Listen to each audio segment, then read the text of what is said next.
So you can start in 10 seconds.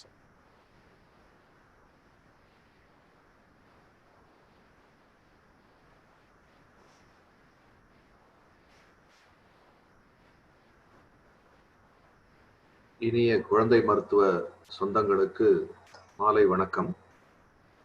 அகர முதல எழுத்தெல்லாம் ஆதி பகவன் முதற்றே உலகு, எங்கள் வாழ்வும் எங்கள் வளமும் மங்காத தமிழ் என்று சங்கே முழங்கு. 4வது இணைய வழி கருத்தரங்கு இன்று. Last week we had about Sharat Balaji talking about inpatient practice. This week we have Dr. Mahendra with office practice. So we'll start the session with pediatrician's prayer by Dr. Rajendra. குழந்தை மருத்துவமனையின் இறைஞ்சுதல். எங்களுக்கு முழுமையான குணமளிக்கும் கருணை தாரும். நோயரின் துன்பம் தீர்க்கும் திறன் நமக்கு வழங்கப்பட்டது எப்படிப்பட்ட சிறப்புரிமை என்பதை பணிவுடன் நாம் உணர்வோமாக. எல்லா குழந்தைகளுக்கும் அவர்தம் குடும்பத்தினருக்கும் அவர்களின் சமுதாய படிநிலை மற்றும் சாதி மத பிரிவுகளை பாராமல் நலம், கற்றல், ஈகை, அன்பு, அமைதி ஆகியவற்றின் தூதுவர்களாக என்றும் இருப்போமாக. நம்மால் முடிந்தவற்றை மாற்றவும், நல்லவற்றை உள்வாங்கவும், மாற்ற முடியாதவற்றை காரணத்துடன் ஏற்றுக்கொள்ளவும் போதுமான மெய்யறிவும் புரிதலும் எங்களுக்கு வழங்குக. உங்களது வாழ்த்துக்களையும் அருளையும் கருணையும் எல்லா சூழல்களிலும் நேரங்களிலும் அனைத்து மக்களிடையே கொடுத்து அருளுங்கள். Thank you. We'll go to the introduction of the speaker by Secretary Dr. Suresh Babu. Respected President Dr. Sendil, Secretary, Treasurer Dr. Rajendran, distinguished Chief Guest, our Speaker for today's evening, Dr. Mahendra, and my dear pediatricians and general practitioners who have joined this 4th webinar of the IAP TNSC.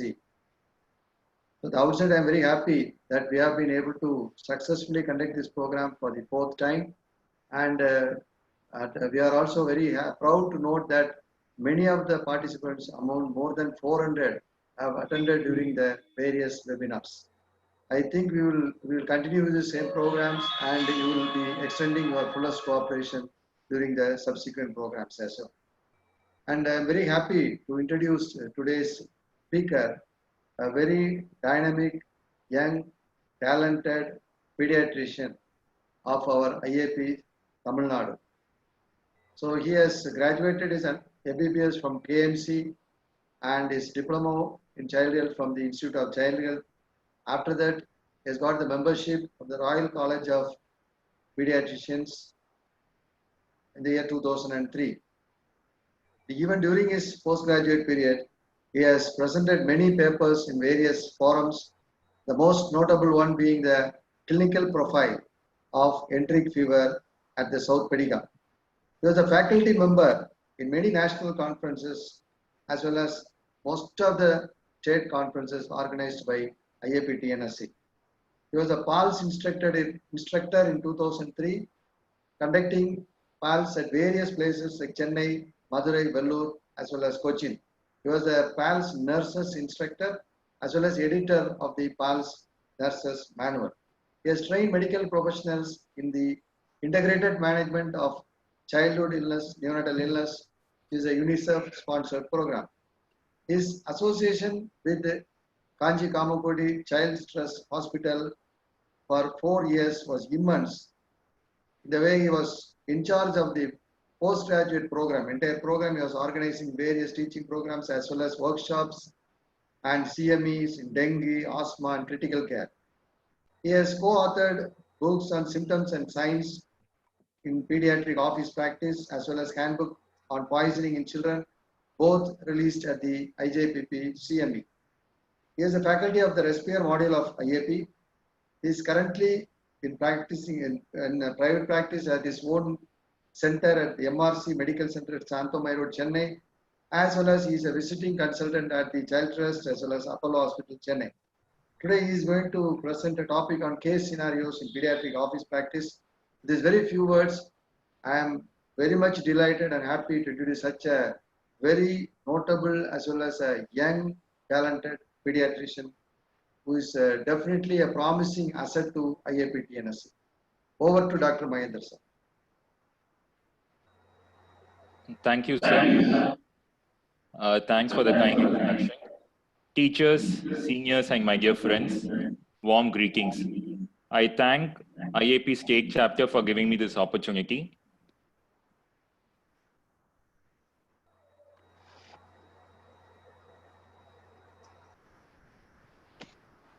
Shall I, sir? Yes, sir.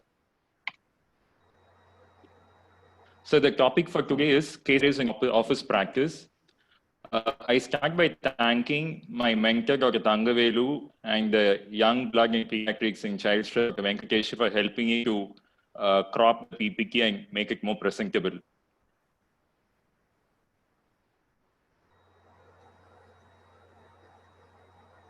I believe office practice is a team sport, and I start by thanking my team, my mentor, Professor Thangavelu, my colleagues, Dr. Prem Kumar of Mehta, Shivabalan of Child Stress for taking care of my inpatients, young blood Venkateshwari who keeps me updated with the new updates, my pediatric surgeon, Dr. Madhu, Dr. Malathi who takes care of complicated cases from my patient, from my clinic, and all the subspecialty people. Without their help and support, I don't think I'd be able to run my outpatient practice. So thank you all. So objective of the talk here is, I've divided my talk into two halves. In the first half, I'll be talking about an approach to a febrile child and certain basic investigations which we starting in a febrile child evaluation. The second half will be about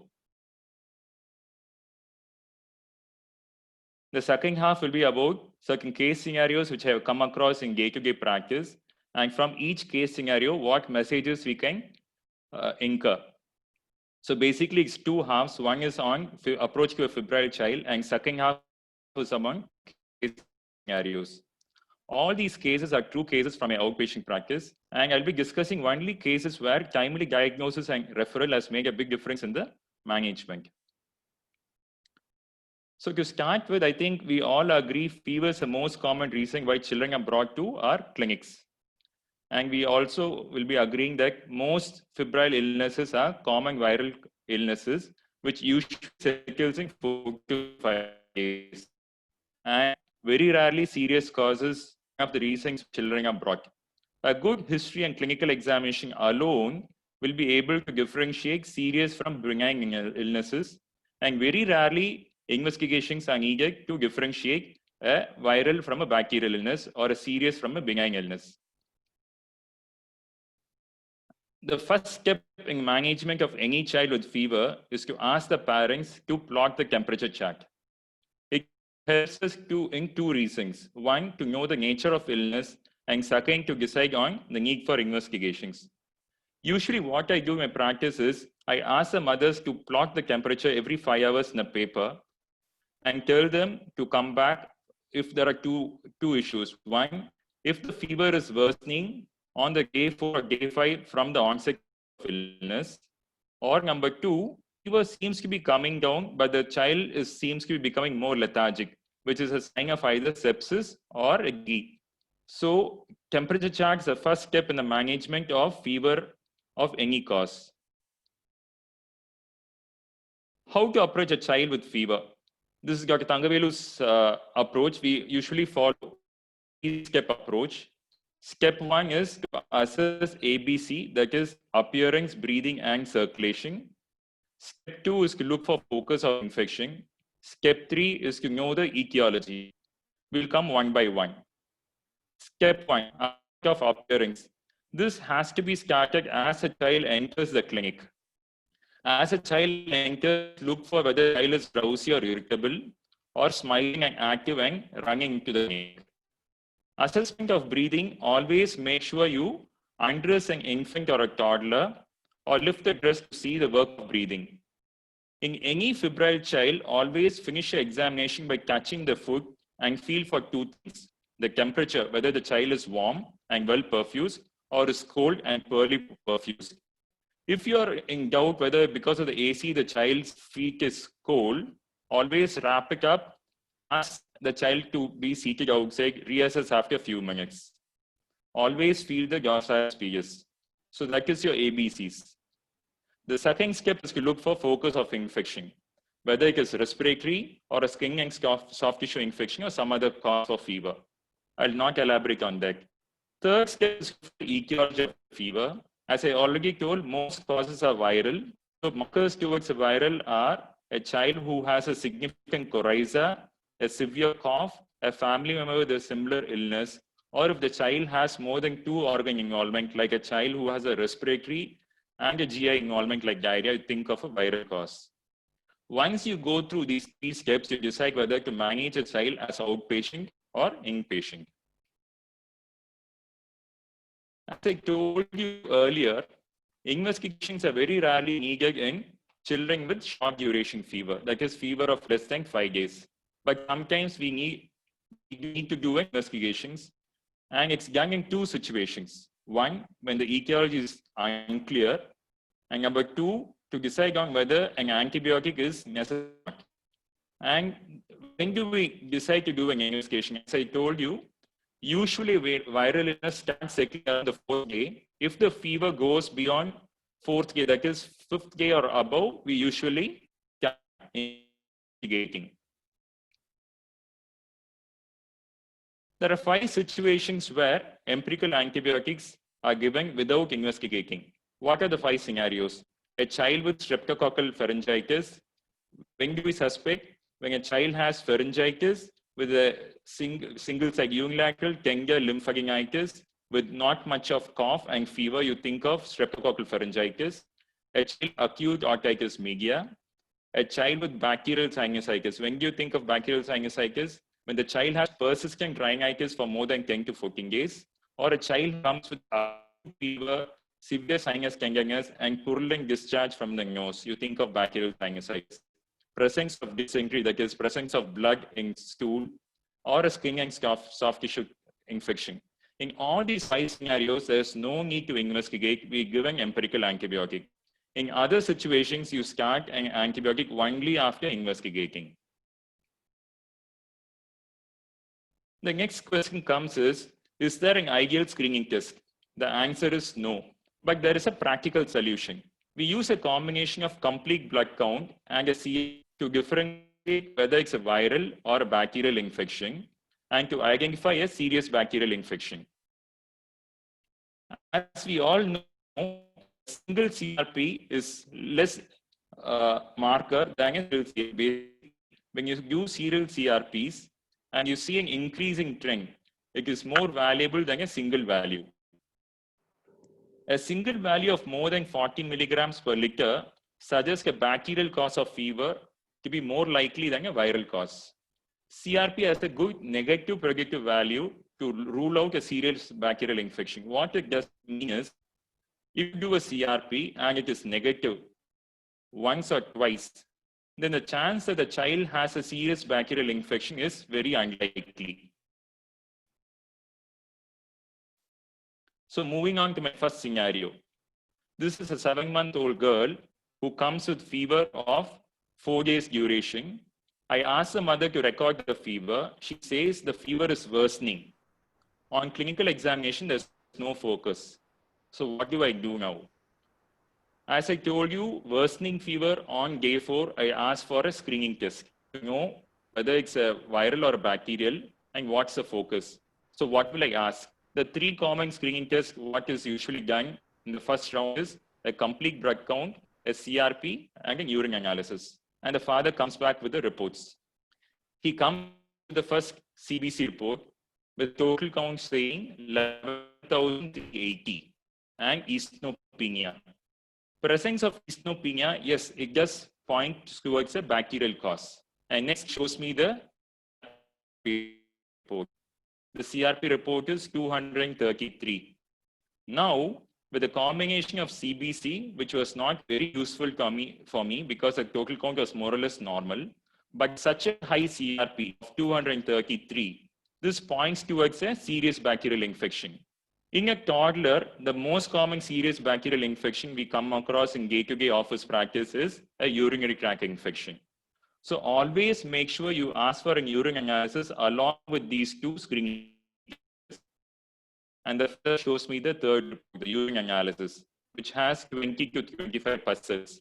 So the diagnosis here is acute pyelonephritis. What triggered it? Vaginal synechiae. So always make sure you examine the child's vulval region in a child with UTI. The child was treated with Cefixime for 14 days and topical estrogen.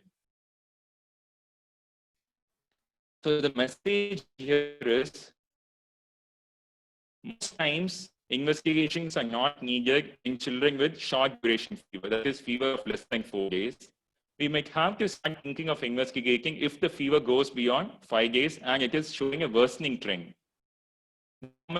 Markers or screening tests which we use in day-to-day practice is a complete blood count, a CRP, third is a urine analysis. We can add an ESR when Kawasaki disease is suspected. Chest X-ray can be added if you suspect an occult pneumonia in children and 5 years. I'll be talking about it later. There are some seasonal illnesses where you have to add certain investigations along with the screening test. For example, because monsoon has started, we will be starting to see lots of dengue. So NS1 antigen can be added to the initial screening test itself.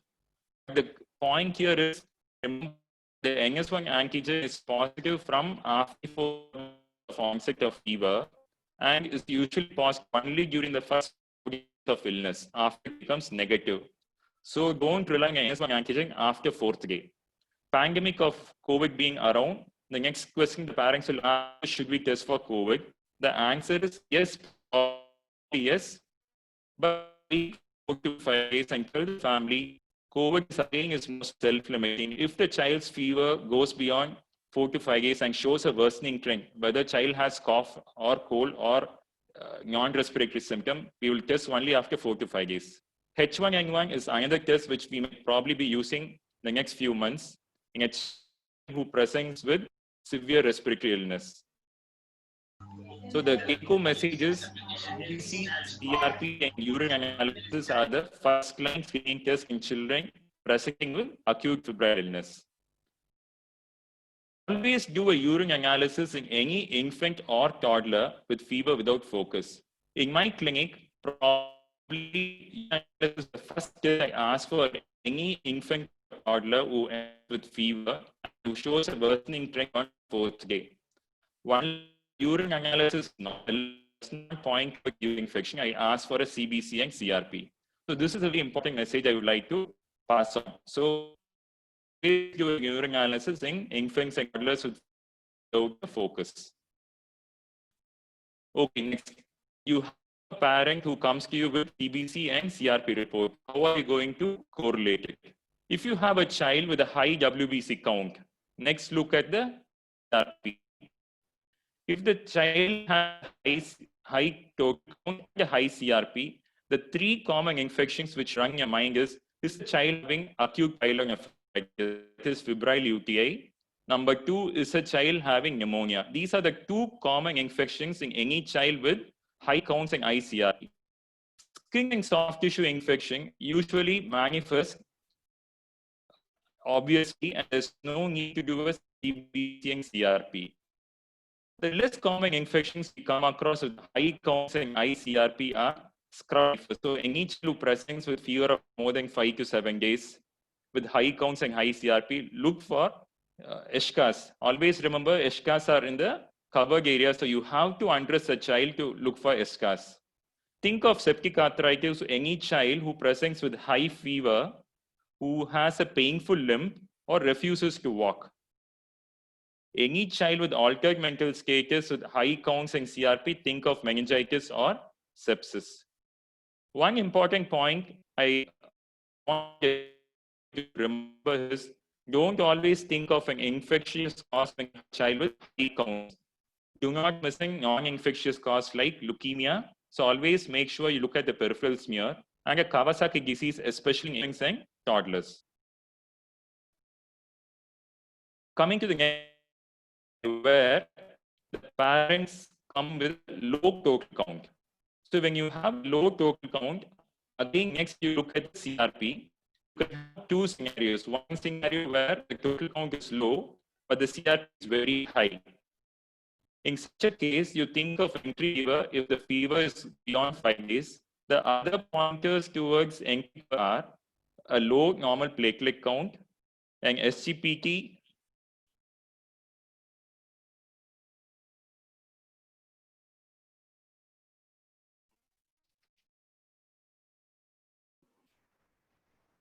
Dr. Mahendran? yes, sir. Yeah, you Is can it clear continue. now, sir? Yeah, continue. Yeah. Yeah. So when a child is brought with low count, look at the CRP.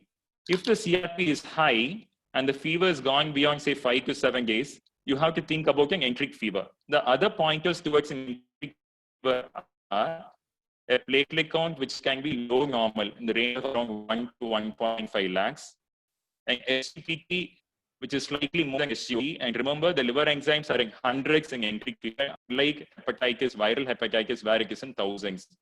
The another important take-home message is, one thing, enteric, culture the blood early, because the chances of you picking up Salmonella typhi in the blood culture is highest during the first week of illness.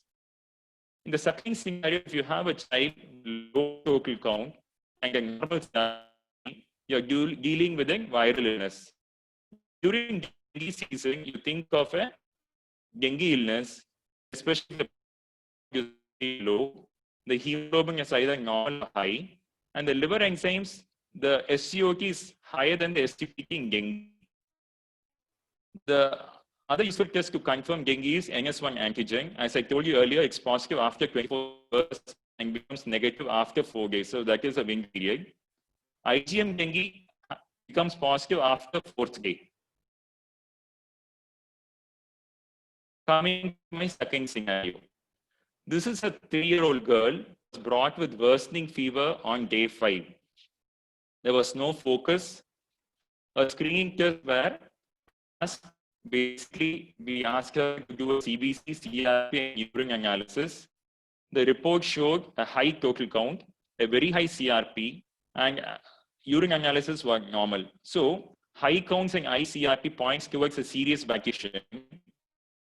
And the first infection which we think with a serious bacterial infection is acute pyelonephritis. Urine analysis being normal rules it out. What next? We ask for test to show the consolidation.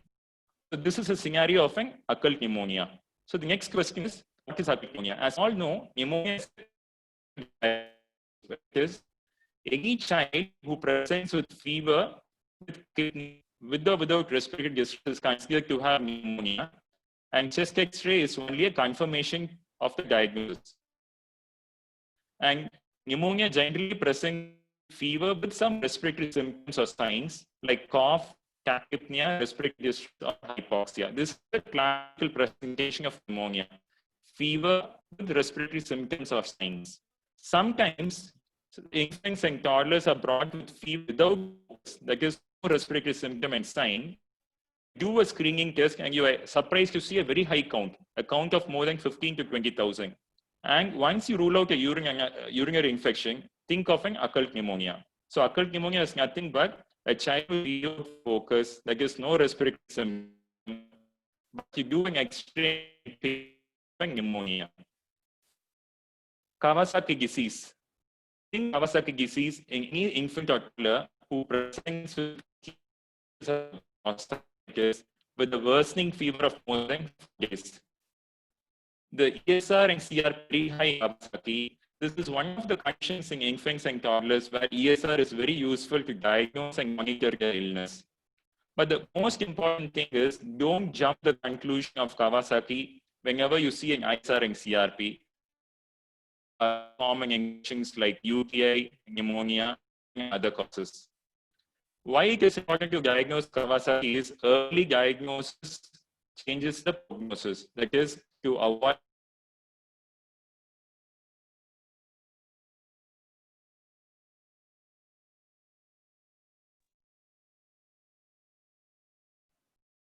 Am I audible? Mahendra, Audible, yeah. connectivity is கொஞ்சம் disturb ஆகுது. Dr. Mahendran, your audio that sometimes back Back to audio. Audible now? Yeah, continue, sir. Continue. Yes. Continue. You continue. Any problem, you will talk. Okay, we will inform. Sure, sir. Scenario: 3-year-old girl who was brought with fever of 2 months, intermittent. There was a worsening fever, that's why she was brought to me, and she was becoming sick as per the parents' history. The etiology was not clear. Basically, she was extensively evaluated and no cause was found. So I decided the parents were reluctant to get admitted. So I said we'll evaluate as outpatient. If warranted, child needs admission. So on re-evaluation, I was surprised to see a pancytopenia. So the first point here is any adolescent girl who comes with PUO, always think of an autoimmune disorder and reevaluate. Presence of pancytopenia is a flag in any child with PUO. Generally, ESR and CRP are high in autoimmune disorders. In SLE, this child has SLE because both ANA and double-strand DNA were positive. In SLE, CRP is usually blunted. If the CRP is high in a child with SLE, you think of only two causes, whether the child has sepsis or if the child has polyserositis. In this child who presented with acute SLE, the ESR was surprisingly not elevated. In a child with acute SLE, if the ESR is not elevated, we think of a HLH, that is macrophage activating syndrome. The reason why ESR is not elevated here is in HLH, the fibrinogen level falls. And as we all know, fibrinogen level is important in ESR. So that is why ferritin was screened, because the child was acutely ill, but still ESR was not elevated. So we thought of HLH. So ferritin was asked for. Ferritin was very high. So the diagnosis was confirmed. So this was a child with SLE with HLH. She also had hypocomplementemia. Hypocomplementemia is very useful in evaluation of PUO children to differentiate infection from inflammatory causes. Bone marrow study is very important in children with PUO, especially HLH, for two reasons. One, to confirm the diagnosis of HLH, and number two, to rule out hematological malignancy, which can trigger HLH. And it's important to rule out malignancy because in HLH, we use immunosuppressive therapy and that can mask or modify the diagnosis of hematological malignancy. So this child had SLE, and any child with autoimmune disorder gets HLH, it's called macrophage activation syndrome. She was admitted in PICU. She was given pulse MPS with steroids. It's been 5 years and she's doing well. So the message from this scenario is consider HLH in any sick febrile child with a cytopenia and a very high ferritin. In HLH, the ferritin level is usually in 10,000s. And when you see a child with such high ferritin level in 10,000s, you think of only two disorders in acute febrile background. One is HLH and number two is systemic onset JIA. Always involve a hematologist and a rheumatologist in the management of HLH. A hematologist's involvement is important to rule out an underlying malignancy as a trigger of HLH. Next, we'll go on to growth monitoring. Growth monitoring is an important aspect in office practice. I'll be going through two scenarios. First, which growth chart should we follow? In children less than 5 years, follow the WHO growth chart. And in children more than 5 years, we follow the IAP growth chart. In the first scenario, this is a 4-year-old girl, 4 years, 10-month-old girl, who has always been short, but she's a very smart girl. She attends a play group. She's smart. Because of her short stature, I was always worried about hypothyroidism.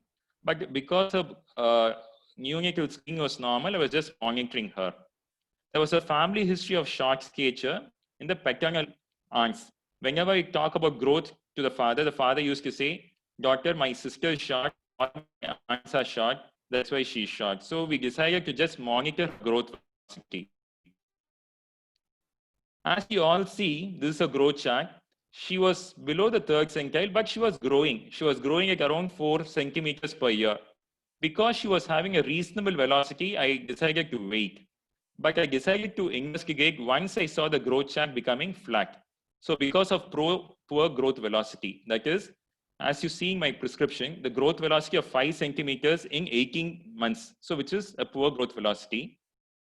Remember, the first investigation for any child with a poor growth velocity is thyroid profile. And to our surprise, her TSH was more than 500. So the diagnosis of hypothyroidism was made. So to sum up the history, this is a short girl who was slowly growing at 4 centimeters per year. We diagnosed a falling growth velocity, because of which she was evaluated and found to have hypothyroidism. It was acquired hypothyroidism. Because of her acquired nature of hypothyroidism, her mental status was always preserved. She was developmentally normal. But one question remained in her mind. Why was she growing slow from birth? The hypothyroidism probably happened around the 4th year, but she always had a poor growth from early years. So the endocrinologist further evaluated. He asked for a karyotype, and to her surprise, she had Turner syndrome. And to her surprise, she did not have external phenotype of any Turner syndrome features, but she had an horseshoe kidney. Luckily, her echo was normal. She is growing well on thyroid replacement, and she's being monitored. She may require growth hormone and sex hormone therapy later. So the message from this scenario is investigate and refer any child with poor growth velocity. What is the normal growth velocity? Any child from 2 to 6 years, growth velocity should be minimum 5 centimeters per year. Ideally, it should be 5 to 5.5 centimeters per year in a child from 2 to 6 years. From 6 years till puberty, it should be 4 to 4.5 centimeters per year.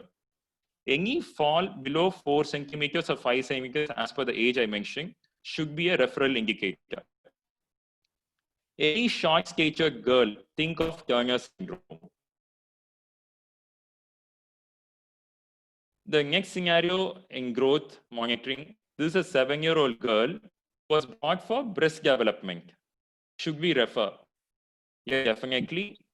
Any girl who has early secondary sexual characteristic development before 8 years, or any boy who has development of secondary sexual characters before 9 years needs referral. And when you see a child who is brought with early development of secondary sexual characters, the first thing you look at is the growth chart. Is the child having accelerated growth? So the 2 red flags in this child was the girl had secondary sexual characters before 8 years. So there is a sign towards precocious puberty. And if you can see the growth chart, there's a jump in 2 centiles. She had an abrupt growth spurt. She had gained almost 10 centimeters in 1 year. Usually such a jump of 10 centimeters in 1 year in girls happen from 10 to 11 years. So if this happens early, you have to think of something happening to the puberty. So you have to think of precocious puberty. In boys, the pubertal growth spurt happens around 13 to 14 years. So if it occurs early, again, you have to think of precocious puberty. I referred the girl to Dr. Hemchand, the endocrinologist. He did various investigations, and the final diagnosis was central precocious puberty. She was treated with GnRH agonist for almost 2 years. When last it was stopped, she's now 10 years. She's doing well. The first question these family members ask, why should we treat these children with hormonal drugs? The same question was asked to me. And the usual answer is twofold. One, if these children are not treated, the bones mature fast, fuses fast, and the final height is short. So you have to explain to the family, to reach a better final height, you have to treat them with hormonal drugs. Second is for emotional reasons. We don't want an 8-year-old girl menstruating. So these are the 2 why we have to identify precocious puberty early and refer.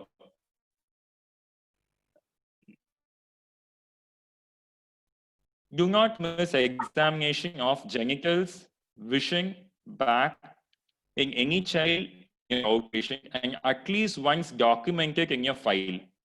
I'll be going through 3 scenarios. Why should we examine the genitals? It's basically for 2 reasons. One, in boys, it's important to not miss an undescended testis. and not to miss ambiguous genitalia, whether it's boy or a girl, ambiguous genitalia should never miss. So these are two reasons why genital examination is very important.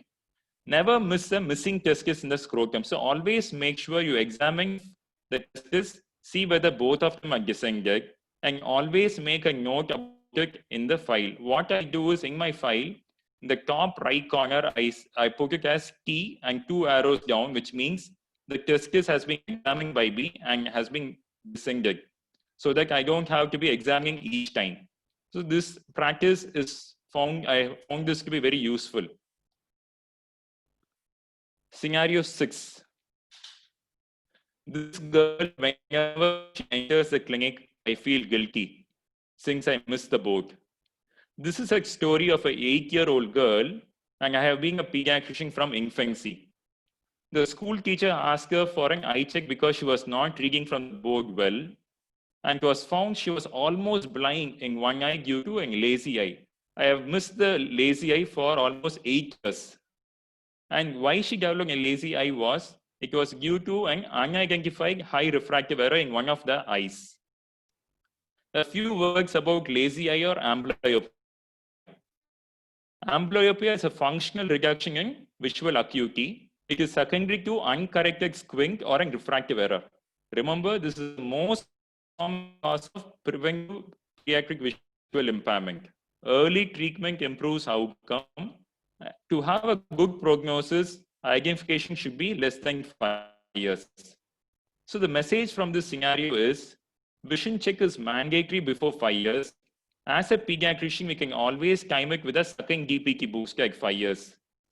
For some high-risk children, like when both parents have high refractive error or a preterm children, we need to screen them early. Scenario 7. This was a 12-year-old girl who was brought to my clinic because a mother felt, daughter, this girl was standing differently. So whenever an adolescent girl or a boy is brought to the clinic with an abnormal posture, always think of scoliosis. Do not miss a scoliosis. The question is, why do they present in teenage and not in early years? Because of the growth spurt which happens during teenage. So what are the 2 screening tests for scoliosis in the clinic? Number 1, ask a child to stand straight and assess difference in shoulder height, 1. And number 2, assess the symmetry of the waist fold, skin fold. If there is asymmetry of the waist fold, and if there's a difference in height of the shoulder, think of scoliosis. The second test you will ask for is called Adams forward bending test, where you ask the child to bend forward, touch the floor without bending the knee, looking for a symmetry of the back. In the first figure A, you see the back is asymmetrical, which means the child has scoliosis. In the second figure, you see symmetry on both sides of the spine. This child is normal. With these 2 tests, you can easily identify scoliosis in your clinic. The question is, why should you identify scoliosis early? Because early diagnosis of scoliosis allows conservative therapy, that is bracing. If missed, the child will end up needing a surgical correction. My next scenario, this again was my regular patient. He was a 12-year-old boy who was brought for a recent gait abnormality. It was painless. And even the gait abnormality, mother did not notice. The neighbors noticed the child is walking differently, and she asked them to bring it to me. So on examination, all I could find was a limb length discrepancy. He was having a significant abnormal gait. I was shocked to see him. I was upset, thinking I had missed the boat. Why have I not picked up the abnormal gait? And mother said, no, daughter, even I missed, only the neighbors told me. So what could be the cause? I referred him to a pediatric orthopedic surgeon, examined and found nothing wrong in the bones, but he said, let us screen the spine. And to a surprise, it was a tethered cord due to lipoma of the spine, the lower part of the spinal cord. On examining the back, luckily he had no markers, cooking as markers. So I thought probably it was not possible for me to have identified it early. But one important message here is, do not miss the back examination in any child and again document in your file the back is normal. Remember, spinal dystrophism can be associated with abnormalities of skin in the back. It can be lima in the midline, a tuft of hair, or a hemangioma in the midline of the back. But the most common abnormality we come across is a dimple, which is present in the presacral region. So when do we evaluate? Any dimple which is large and above the intergluteal cleft can be associated with an underlying serious spinal dystrophism. So you have to refer children with a dimple which is above, the first image shows a dimple which is above the intergluteal cleft and which has a broad base. These children should be referred. A presacral dimple which is in the intergluteal cleft, which is much lower, is unlikely to be associated with a spinal dystrophism. My next scenario. I think this is a very common scenario nowadays we come across in our day-to-day practice. This is a 13-year-old girl who was brought for multiple UTIs. All of them are afebrile. She was completely evaluated and no urological abnormality was found. And the mother was very frustrated and she came to me. How do we manage? So this is basically a recurrent UTI. And nowadays, the most common reason for recurrent UTI is bowel and bladder dysfunction. What are the simple questions we ask the family to diagnose bowel and bladder dysfunction? The first question is your child constipated? Is your child passing good quantity stools, soft stools, good quantity daily? That's the first question you ask. Regarding the urinary symptoms, ask whether the child runs to the bathroom in the last minute, urgency. Is your child voiding urine too frequently? Is your child having accidents? Does a child having incontinence occasionally? And does your child having holding maneuvers? You might have seen children wanting to pass urine but does not want to go to the bathroom. They press the vulval region. They assume different maneuvers, holding maneuvers to stop passing of urine. They crisscross the leg, they squat completely. So these histories help us to know whether the child has bladder dysfunction. And the management of bladder dysfunction is very rewarding. All you have to do is teach them about timed voiding. Ask a child to void urine every 2 or 3 hours. Complete voiding, squat and void till the last drop of urine comes. Treat the underlying constipation. Very rarely you need pharmacotherapy. Regarding this child, I had to put her on long-term laxative, corrected her voiding habits. Though the number of UTIs have come down, on and off she comes with UTI, and the family is much happier now because the episodes have come down. Next scenario, this is a 1-year-old girl who was treated for viral respiratory illness with nebulization. She was brought for persistent respiratory distress to my clinic. On examination, she was drowsy, which is always a red flag sign in a child with respiratory distress. She had grunt, severe intercostal and subcostal retraction. She was hypoxic, saturating 92%. She had severe tachycardia and the peripheries were cold. She also had an epicomegaly. So basically, this child had respiratory failure, in shock, and had epicomegaly. What do you do next? Always remember, any sick child, do not be in a hurry to investigate in your outpatient. Refer the child to an ER facility nearby. Let them stabilize and then investigate. This child was shifted to my nearest hospital, which had a pediatric ER facility. X-ray was done. It showed a cardiomegaly and pulmonary congestion. So this child probably had an acute myocarditis with pulmonary congestion, in of which she was intubated and shifted to a higher center. So the message from this scenario is, think of a cardiac cause of respiratory distress whenever you see a grunting child with shock, whenever you have a child who has persistent disproportionate tachycardia. For example, you have a child with respiratory distress, you think of hypoxia as a cause of tachycardia, you give oxygen, but the tachycardia continues in spite of hypoxia getting corrected. You think of a cardiac cause. Any child with respiratory distress with hepatomegaly, rule out a cardiac cause. Any child with abnormal persistent lethargy with respiratory distress, think of a cardiac cause. And the important message is shift the child to an ER physically and then investigate. Do not shift the child to a laboratory directly. This was an interesting case for me. This was a 3-year-old girl who was brought to me recurrently with recurrent vaginitis. The father was very compliant. He always comes back to me. I was very upset. I even involved other pediatricians. And we treated with multiple antibiotics. Finally, we thought, okay, let us rule out for an ultrasound of the pelvis. It was normal.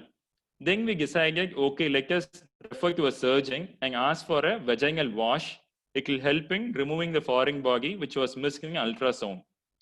And luckily, the surgeon said, why don't we do an X-ray abdomen first and see whether there's a radio-opaque foreign body before I do a vaginal wash. All of us were shocked. We saw a hair clip in the vaginal cavity. It was removed using a vaginoscopy.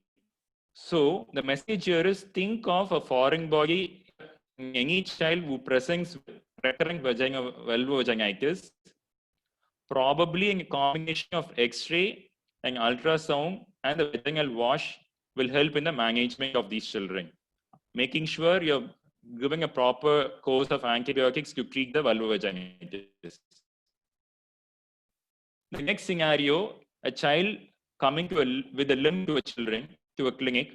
This is a very common scenario, limping child entering the clinic, but mostly these are all benign causes. It could be a sprain, where you review the child after 3 days, the sprain goes away, or it could be a soft tissue infection. But you should always have a watch for red flag signs. I'll be going through 2 scenarios where it taught me Greek lessons, which I'll never forget in my life. This is the scenario of a 3-year-old girl who was brought with a swollen left knee. There was no history of trauma or fever. The duration was unclear. Child had a mild limp. There was mild effusion. Basically, the child had inflammation of the joint with no fever, and the duration was unclear. I had actually seen the child 1.5 years of age, referred to an orthopedic surgeon. Things were all fine, so we forgot about it. I asked for a CBC, which was normal. ESR and CRP were not traced. So I thought probably it was not an inflammatory arthritis, but still I wanted a rheumatologist's opinion. Rheumatologist asked for an ophthalmologist's opinion to rule out uveitis. And to a surprise and shock, child had silent uveitis, severe silent uveitis with cataract. So it was clinched. The child had oligoarticular GIA with uveitis. We were all very upset because probably if the child had been diagnosed at 1.5 years, the uveitis would have been avoided. So the message here is, consider oligoarticular GIA in any toddler with insidious onset of limp. It is more common in girls than boys. Remember, lab parameters are all normal. Always screen uveitis in these children because these children have something called silent uveitis. When you have uveitis, you either have ocular pain or red eye. So in these children, the uveitis is very silent. So unless you screen, you will miss the uveitis and the child can become blind. Refer to a pediatric rheumatologist, any toddler with a subacute or chronic limp. The next scenario is a scenario of a 12-year-old girl who was a dancer who was brought with a limp. Child had a right pain for a few weeks and a limp for a few weeks, and they attributed following a dance program. There was no history of fever, no trauma. On examination, there was pain and limitation of the movement. What would you do next? So, wanted an orthopedic opinion, but the parents said, why don't we wait, sir? It all happened after a dance, so why don't we wait? But luckily, I followed my gut feeling and asked for an urgent orthopedic consult. I hope most of you have guessed the diagnosis. This is a lump girl, teenage girl, presenting with a painful limp. as suspected, the child had a slipped apical femoral epiphysis of the right side. So this is the X-ray of the child. This is for discussion. So here you can see the femoral head slipping over the femur. In a normal X-ray, when you put a straight line along the upper border of the neck of femur, it has to cross some part of the head. Whereas once the head slips down, the line will not cross the head. This is one easy way of diagnosing slipped apical femoral epiphysis. Why is it important to diagnose it? It's an emergency. Once you diagnose it, you have to ask the child to have complete bed rest. Early surgical fixation is necessary to reduce morbidity, or the head of the neck, the head of the femur can develop necrosis. So when to suspect slipped apical femoral epiphysis? Any teenage girl who's obese, who comes with a painful lip, you have to think of it. Sometimes they just come with pain in the hip, groin, thigh, or knee. So limping child mostly benign, but there are certain conditions which you should not miss. I have clumped into two columns. The left side is symptoms and signs which you should look for, and the left side is the diagnosis you should not miss. The red flag symptoms and signs are any limping child with high fever and oxemia, unless and otherwise proved, assume it to be septic arthritis and refer to an orthopedic surgeon early. Any child with painful limp with night pains, think of a malignancy, leukemia or neuroblastoma. Any child with signs of inflammation, a swollen joint, warm, tender, think of 3 eyes, an infective cause, an inflammatory arthritis, or an infiltrative disorder like leukemia. Recurrent or chronic limp is necessary to rule out a rheumatological cause or an orthopedic cause, which I'll be discussing now. So as I told, high fever with high counts and high CRP with a limp, think of septic arthritis. A teenage girl who presents with painful limp, think of slipped apical femoral epiphysis. Sometimes a toddler can present with an abnormal gait, think of a missed congenital dislocation of hip. Perthes disease presents between 5 to 10 years with a painless limp. I've already discussed oligoarticular JIA. They present just with an abnormal gait, no fever, no pain, and the knees are usually swollen. Never miss a child with leukemia or neuroblastoma, especially if the pain is very severe at night and you have severe joint tenderness. Hemophilia can present as a swollen joint because of bleeding to the joint. Never missing acute abdomen in a child who presents with a limp. I have had a couple of situations where I missed a child with perforating appendix, thinking of a hip pathology. Also, always examine the testicles and nails who are brought with either hip pain or a limp. It could be a referred pain. Next scenario, this is a 13-year-old boy born with pain in the scrotum. Always remember it's an emergency. The first thing to do is to differentiate a testicular torsion from inflammatory cause like epidermitis or orchitis. Each child with acute stromal pain should be considered to have a testicular torsion until and otherwise proved. What are the clinical features and how to diagnose testicular torsion? You see, in this, one testis is higher than the other. So the torted testis is usually swollen. It lies higher than the normal testis, and the lie is usually abnormal. They assume an abnormal lie, usually transverse lie, and the feel is harder than the other testis. So high lying, abnormal lying, and a hard testis, think of torsion. But the most important sign you look for is absent cremasteric reflex on the ipsilateral side. Basically, if the side which the torsion occurs, you will not have a cremasteric reflex. The most common investigation we ask for is a Doppler ultrasound to look for vascularity, whether there's blood flow in the testis. If there's an increased blood flow, usually think of an inflammatory cause like orchitis or epidermoorchitis. A child who has a decreased blood flow, think of a torsion testis. Sometimes surgical exploration is the only way of proving whether torsion is there or not. In epidermoorchitis, the swelling and tenderness is localized to the posterior aspect of the testis where epigamesis lies. In my experience, I have had 3 children with testicular torsion. One child presented very late. After this, I even thought it was a testicular tumor. It was very hard.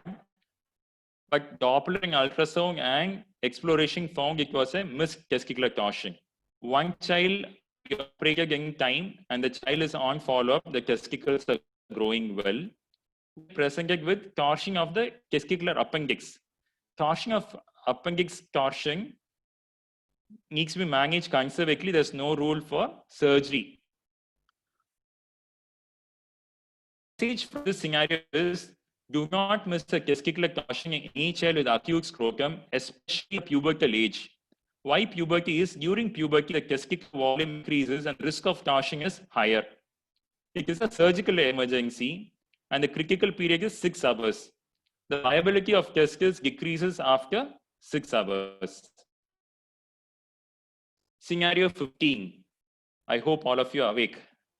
So scenario 15, never hesitate to reevaluate. This was a 3-year-old girl who was brought with failing to thrive. She was brought with a big file of multiple evaluations, seen by multiple doctors, multiple inclusions. She was brought with recurrent vomiting and severe abdominal pain. She was not attending school regularly. She was labeled as cyclical vomiting syndrome and she was brought for second opinion. As I was examining, she had an acute colic in the clinic. This made me think whether I should reevaluate the child. So I referred her to Dr. Malati and we decided to reevaluate. And to a surprise, it was an intestinal malrotation with volvulus. So the message here is consider intestinal malrotation with volvulus in any child with recurrent vomiting with severe abdominal pain. It can rarely become a life-threatening surgical emergency. The child was operated, she's growing well and growing better. So acute abdomen, what are the points to remember? Whenever you have a child with acute abdomen, the first question is it a surgical abdomen or a medical abdomen? What the pointer is towards a surgical abdomen? Any child who has severe pain followed by vomiting, pain, next day child starts vomiting, think of a surgical abdomen. If the vomiting is bilious, think of a surgical abdomen. And remember, bilious vomiting, we have to ask whether it's bilious. Parents will very rarely come back and say child has bilious vomiting. I have missed the boat many times. Doctor, is what they say. When the child has vomiting and develops abdominal pain, you think of a medical cause. A worsening pain, when the child reviews day by day and the pain seems to be worsening, it's a red flag. Involve a surgeon early. A child who enters a clinic with a stooping, painful limp, do not miss an abdominal focus. Again, I have burned my fingers here. I have missed psoas abscess and ruptured appendix when a child walks with a painful limp. Always rule out a medical cause for surgery before you refer to a surgeon. What are the medical causes which you need to think of is any child who presents with an acute febrile illness with acute abdomen, rule out dengue before you refer. Think of acute DKA in an acute abdomen child. Always include sugar, or at least you do a urine routine and look at sugars. A basal pneumonia can present as abdominal pain can precede development of purpuric rash in HSP. Do not miss pancreatitis. Always include your amylase and lipase in the workup of acute abdomen. As chronic constipation is increasing nowadays, some children, because of acute and chronic constipation, they present as acute abdomen. So also don't miss a constipation as a cause. Sometimes many investigations in acute abdomen come as normal, ultrasound normal, X-ray abdomen normal, counts are okay. Always make use of CT abdomen. It's a very useful tool in acute abdomen when all other basic investigations are not confirmatory. Always work as a team with a surgeon, not refer and forget. Scenario 16. This is an 18-year-old obese girl. She was weighing 94 kilos. She was brought with fever of 1 week duration and it was worsening. She had severe abdominal pain, vomiting, and diarrhea. She had epigastric pain and also pain in the hypochondrium, left hypochondrium, which was tender. So basically, there's a child with acute febrile illness and acute abdomen. So basic sepsis screening was asked.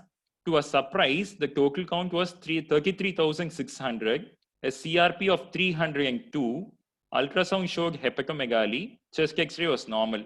So basically, with such high inflammatory markers, it basically means there is some purulent infection somewhere, but where we could not find out. So child was admitted, started on parenteral antibiotics, but unfortunately, after 36 hours of admission, child developed severe respiratory distress. Think of a 18-year-old girl weighing so much, developing respiratory distress. We had a shock. So we repeated an X-ray. Again, we had a shock looking at the X-ray. Remember, the first X-ray was normal. Child had developing an acute pleural effusion on the left side. We were not sure what was happening. So why was the first X-ray normal, and what had happened? What had happened, and what made the pleural fluid develop so acutely? So this is a classical example where CT scan is useful. So we asked for a CT abdomen and chest, and to a surprise, it was a pyogenic liver abscess, which had ruptured into the left pleural cavity. She was referred to a higher center, pus was draining, prolonged antibiotic, she's doing well. So the message from this scenario is, every investigation has its limitation. Here, an ultrasound was done. It did not pick a liver abscess, probably of two reasons. One, she was very obese. Number two, the location of the abscess was subdiaphragmatic. And also the clinical examination skills in obese children is limited. So always make use of investigation along with your clinical skills. Emergencies in office practice. This is a scenario which I will never forget. I hope it never happens to any pediatrician. This is a 3-month-old child was brought to the clinic nicely cradled. She was brought for poor feeding and breathing. As I unwrapped the dress, I was shocked to see the child's sign was gasping with shallow respiration and was bradycardic. Luckily, I had the equipments in hand. I started bag and mask ventilation with oxygen. The heart rate stabilized, but still the child was gasping. So I had to continue bag and mask ventilation. I had to call multiple people to send an ambulance with the paramedic and a doctor. It took almost 1 hour for the medical team to arrive. I should really thank Dr. Prem Kumar from Isabel to arrange the team. Though it took 1 hour, the child was saved because of that. Child was shifted to PICU, was there for a week and got discharged. So the basic message here is be prepared before it strikes. So all of us should have good airway equipments. Basically, we need to have an AMBU with appropriate mask near you. It should be near you. Keep checking periodically. Emergency drugs should be in the drawer next to you, and always keep checking the expiry of these drugs. Oxygen delivery device is a must in all busy outpatient clinics. I have an oxygen concentrator. It works well and it's very useful.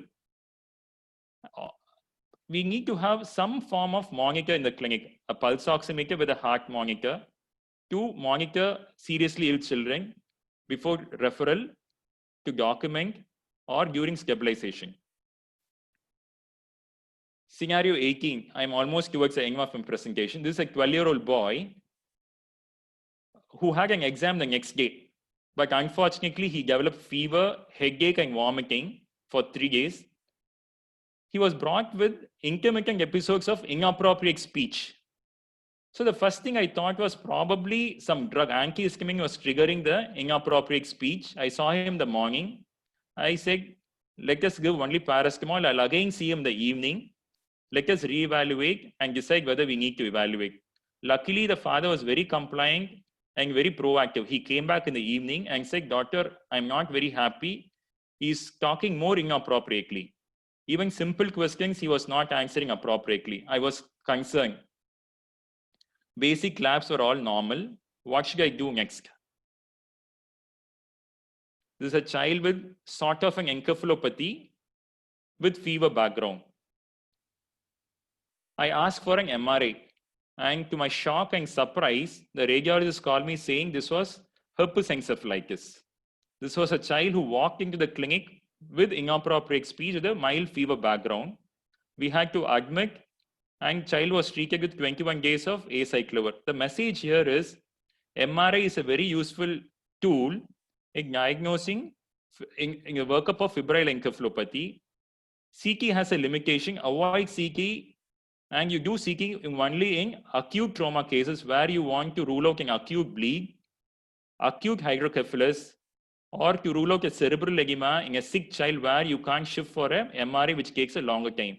So limit CT to acute bleed diagnosis and acute hydrocephalus. In other scenarios, prefer an MRI. I will conclude with this slide.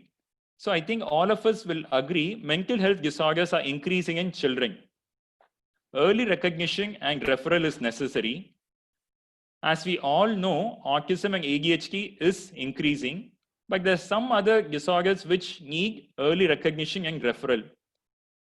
I have had problems with children with high functioning autism. They come with poor social skills. They present at any age.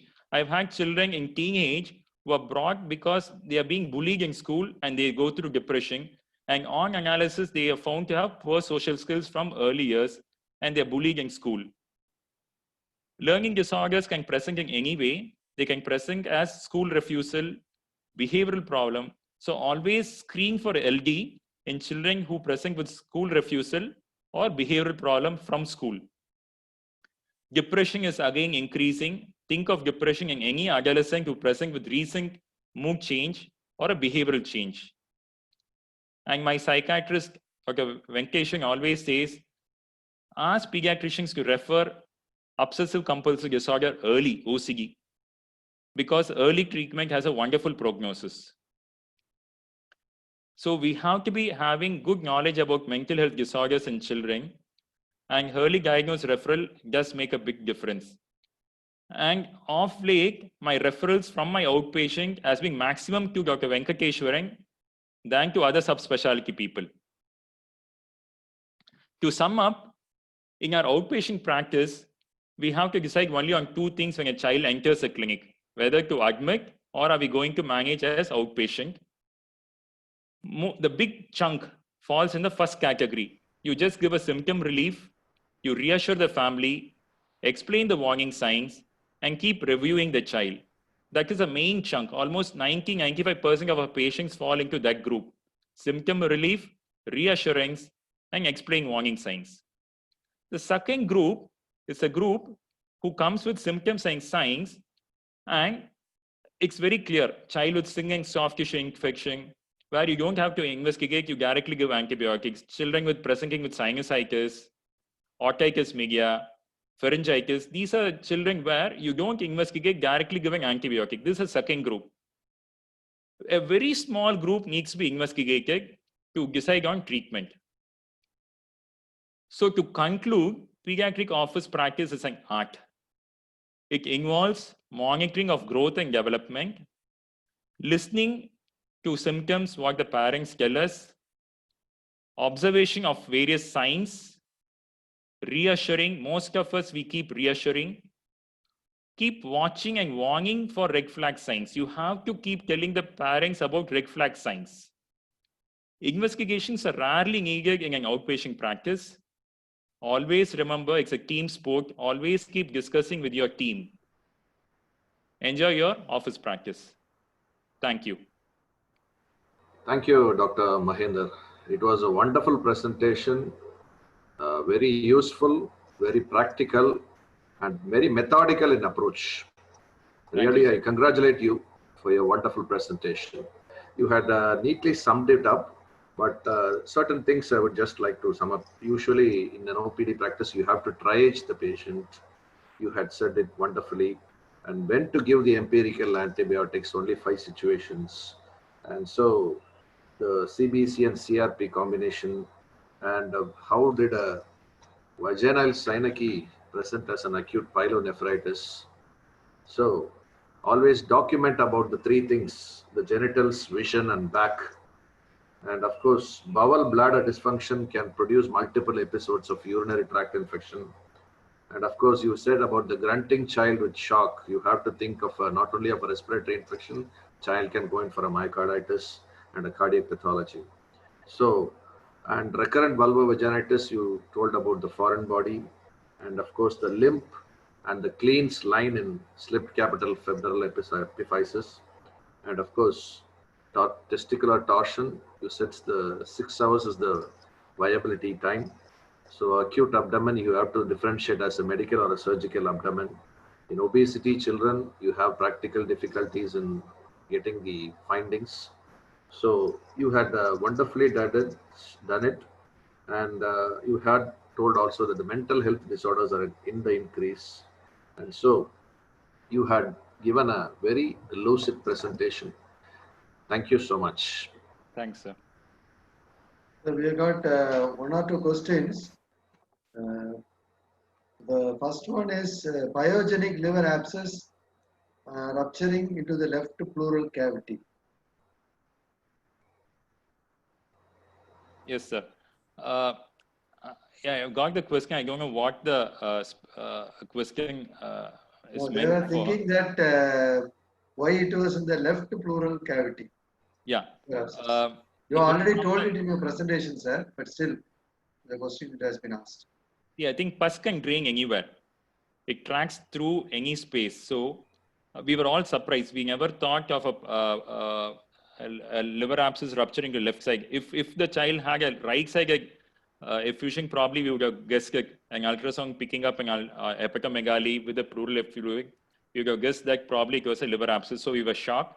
And basically pus can track into any direction. So probably it was a left lobe, upper lobe liver abscess which ruptured.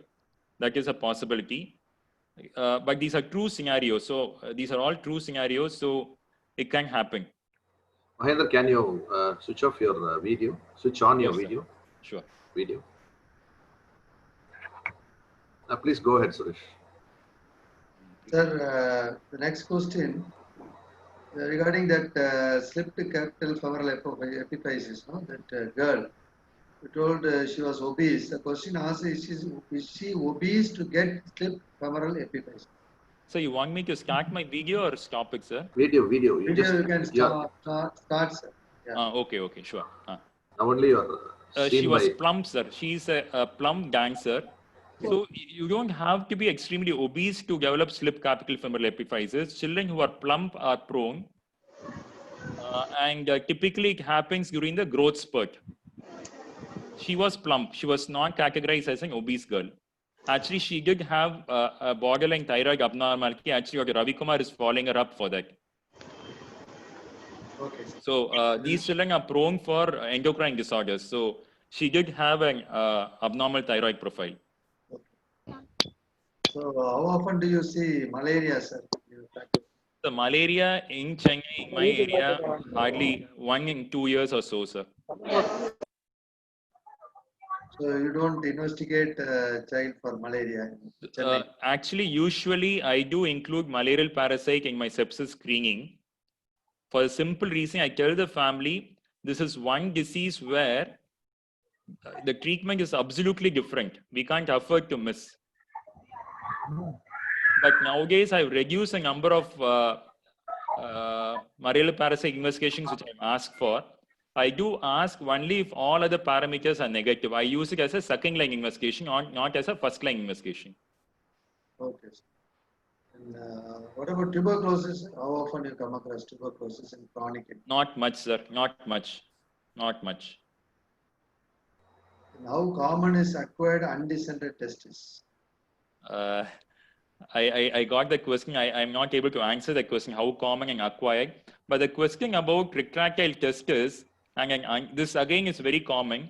So whenever the children are stripped and you see the testis going up, or when you pull down the testis because of the cold ambient temperature, the testis retracts.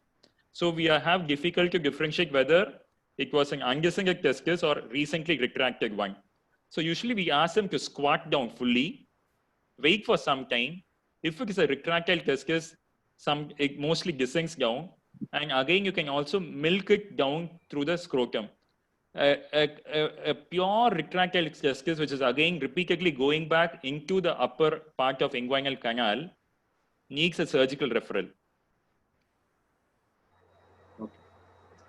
And then are there any clear clues to occult pneumonia? Clues, occult itself means that you have it's not very clear. Hidden.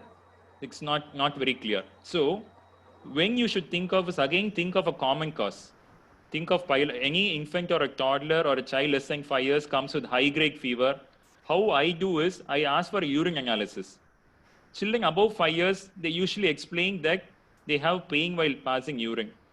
Toddlers, they don't. So my first test is usually always urine analysis. If the test comes negative, I do a CBC CRP.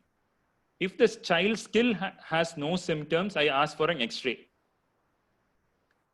So occult pneumonia is pneumonia which doesn't present with cough, breathlessness, or cough or breathlessness, no respiratory symptom and sign. You screen, you find high inflammatory markers, then you do an X-ray. So that is why it's called occult. It's not manifest. Okay. Then how early we need to pick up A single scoliosis? point on occult. Occult pneumonia is not very uncommon. I have picked, I don't know the numbers, but I have picked a number of children with occult pneumonia. They walk in with high fever, with high counts.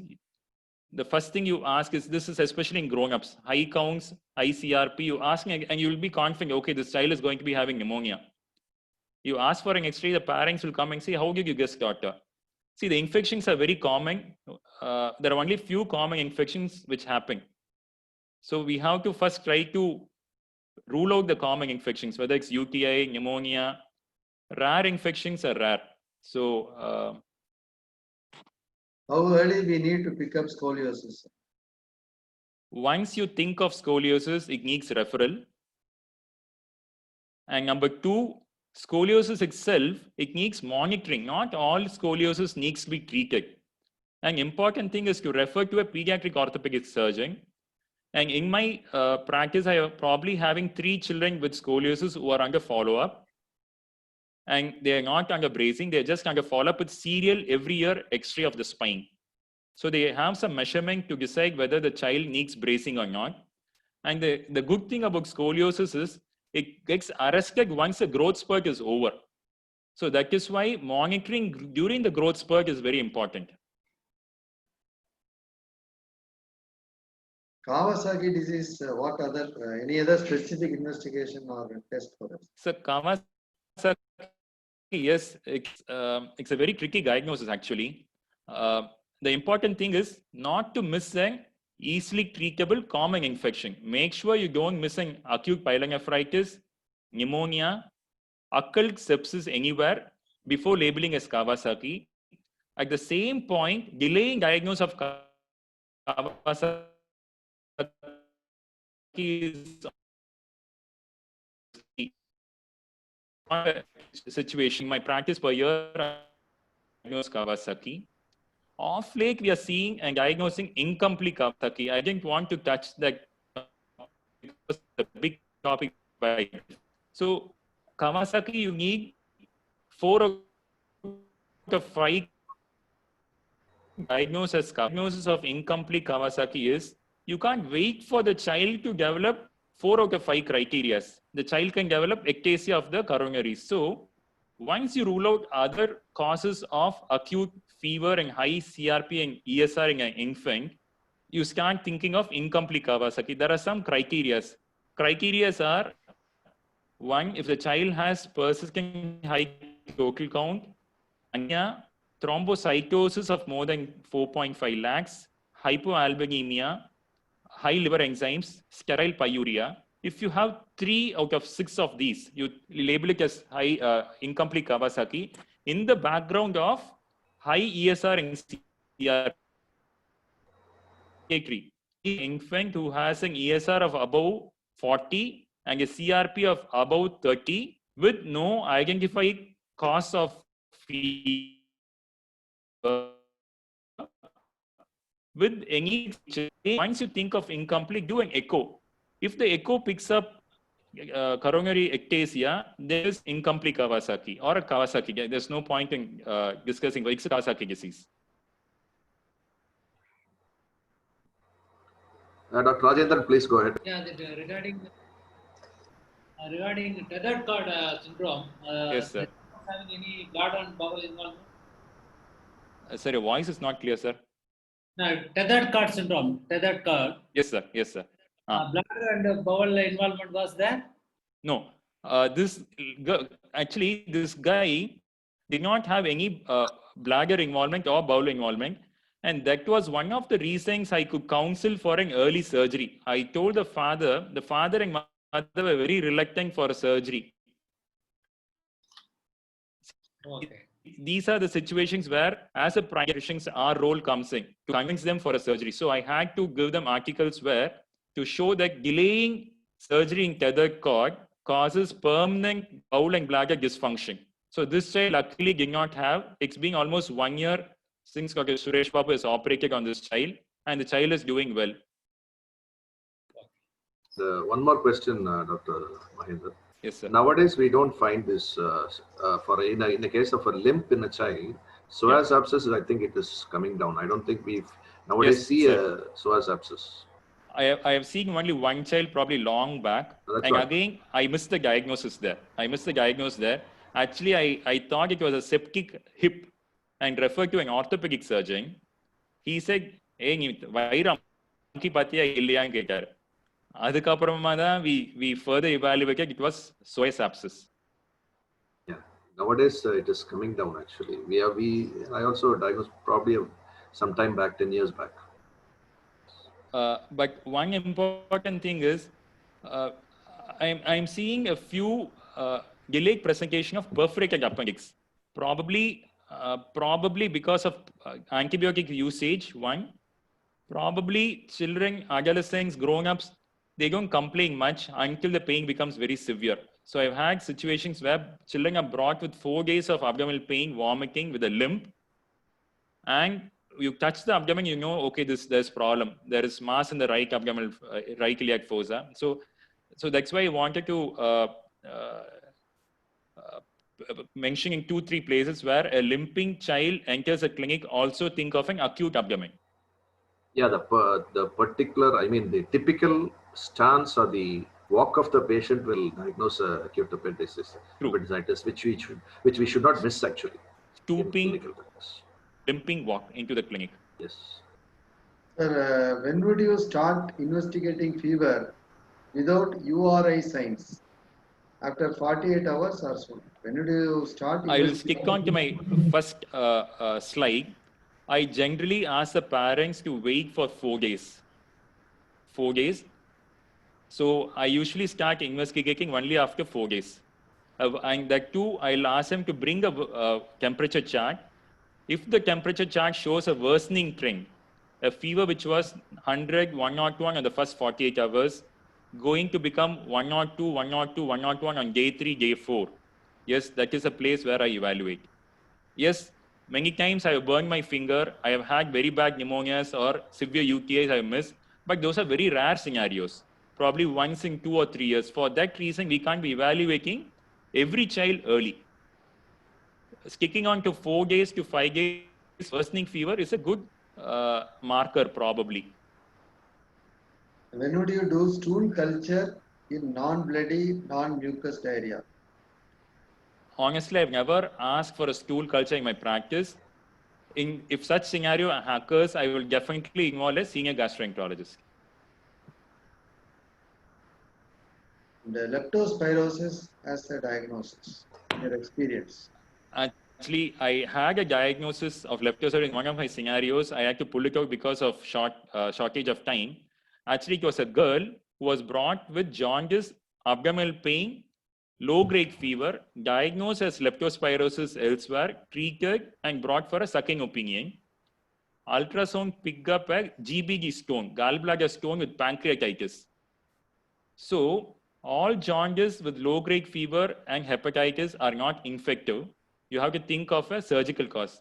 Leptospirosis is a very tricky diagnosis. I know it has we have had outbreaks of lepto, I think in Coimbatore a year or 2 back. So in Chennai, we don't see much leptospirosis. It's a very tricky diagnosis. Probably I will include lepto workup in a PUO workup after I rule out other common causes of fever like typhoid. Scrub probably is more common than lepto. Only after that, I will think of lepto. Thank you, sir. Another one is a question about that 18th case scenario.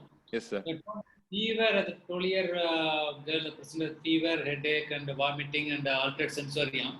Can it be added to disseminated encephalomyelitis? We are having frequently we are getting compared to HSV. Yeah. We are getting more of Adam. Sir, yes, sir. Possible. So that is one of the reasons why I wanted to mention early MRI in children with abnormal neurological symptoms and signs. Yes, AGME can also present like that. So MRI, the whole idea of my presentation on that topic was early MRI. AGME can present, but this child has a classical MRI finding of herpes encephalitis, temporal lobe, frontotemporal lobe lesion. And another thing is case scenario 14, painful scrotum. Yes, sir. That's appendicular torsion also, not the DD, no, that the testicular Pardon, sir. appendicular torsion. Yeah, Appendicular. appendix of the testis, torsion of appendix of the testis. Yeah. So here the pain will be localized to the poles, and the beauty of this is the management is very conservative. There's no need to operate. The appendix, you lose it, there's nothing going to happen. Even if it becomes necrotic and loses function, there's nothing going to happen. That's why they manage it conservatively. I was surprised when the surgeon, Dr. Madhu, told me, I said, Madhu, appendix scourging. He said, don't worry, appendix scourging is only conservative. Don't worry. And child settle. 4-5 days of rest, the child settle.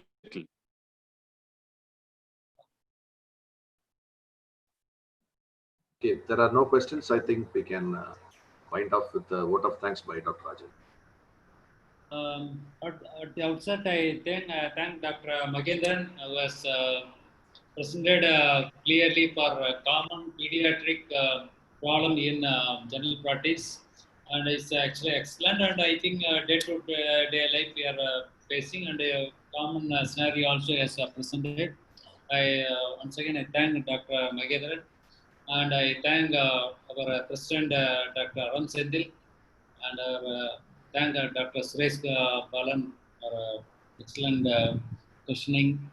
And another thing is, I thank Cipla, who has helped us to maintaining this webinar going on successfully past fifth consecutive Saturday we are doing. I thank one and all. Thank you. And also we thank the delegates for coming in, attending this webinar and giving us the cooperation. Thanks for one and all. Thank you. Thank you. One more announcement is next week we are having a symposium on COVID-19. Yeah, Dr. PRC sir is a moderator, is doing, and so there are good panelists, Dr. Srinivasan from ICH, and Dr. Vidya from SRMC is also one of the ID specialists is participating, and one of the panelists. Another one is DM oncologist also is participating, and Dr. Jayavardhana from PSG also is participating. And it should be a wonderful, and COVID update is one of the wonderful thing. I think each person they faced what are the common things in their practice, because everybody says almost we managed 200 or 300 patients past 2-3 months. I think we can first-hand information we can get it. Okay, thank you. அனைவருக்கும் நன்றி, வணக்கம். வணக்கம். பிரபு.